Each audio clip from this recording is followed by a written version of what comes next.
Pernah kebayang nggak sih, kalau satu kata yang sama bisa punya dua makna yang beda banget, bahkan bertolak belakang di dua belahan dunia?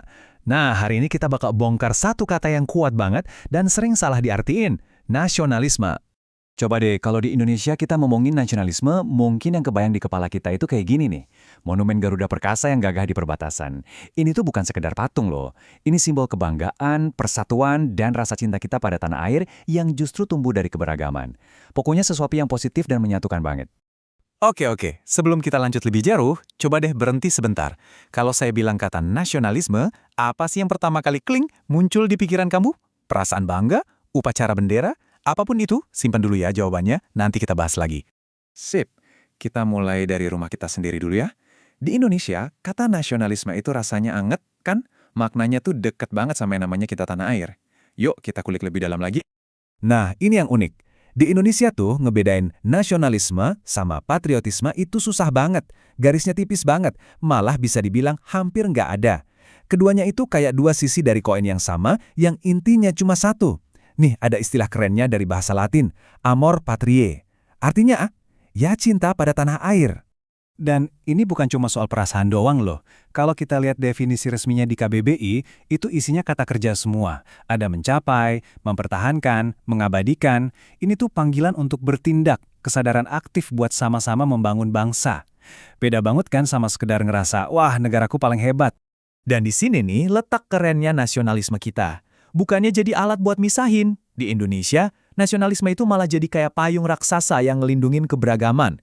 Jadi rumah buat semua, termasuk buat teman-teman kita dari kelompok minoritas. Spirit Bhinneka Tunggal Ikanya dapat banget lah. Oke, sekarang pegangan yang kencang ya. Soalnya kita mau terbang nih, nyebrang ke benua lain, ke Eropa. Dan di sana, wih, arti kata ini belok 180 derajat. Jadi sesuatu yang beda banget. Coba dengerin ini deh.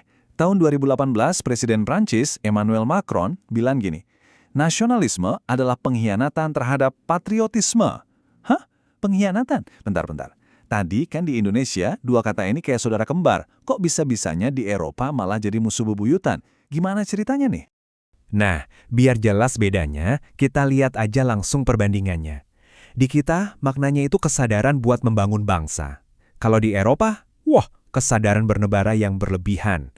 Perasaannya juga beda, kita cinta tanah air. Mereka mikirnya, negara saya lebih baik dari yang lain. Jelas banget kan, konotasi kita positif dan merangkul. Sementara di sana jadi negatif dan superior.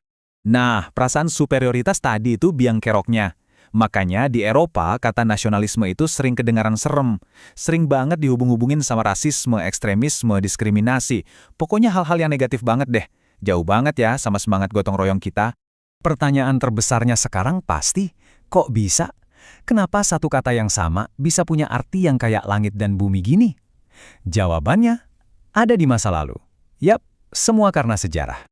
Biar paham, yuk kita main detektif-detektifan sebentar. Kita bakal telusuri jejak kata ini dan lihat gimana pengalaman sejarah yang beda di dua tempat bisa ngebentuk dua makna yang beda juga. Kadang satu gambar aja udah cukup ngejelasin semuanya. Ini adalah peringatan di bekas kamp konsentrasi Buchenwald. Buat orang Eropa, nasionalisme yang agresif dan rasis itu bukan cuma teori di buku pelajaran, itu adalah trauma nyata, sejarah kelam mereka yang isinya perang dunia dan genosida. Luka inilah yang bikin kata nasionalisme di sana jadi punya bayangan gelap selamanya. Jadi, stempel negatif ini datang dari dua arah. Pertama ya jelas dari masa lalu, dari warisan sejarah yang kelam itu. Dan kedua, dari zaman sekarang, di mana tren populisme sering banget pakai narasi nasionalis buat nyalah-nyalahin kaum minoritas dan imigran. Ini bener-bener kayak nyiram bensin ke api, makin parah jadinya. Biar gampang, kita lihat aja bagian ini. Kelihatan banget kan bedanya? Nasionalisme ala Indonesia itu pada dasarnya merangkul keberagaman. Nah sebaliknya, nasionalisme versi Eropa yang eksklusif itu seringnya malah jadi alat buat memecah belah. Dua fungsi yang benar-benar bertolak belakang.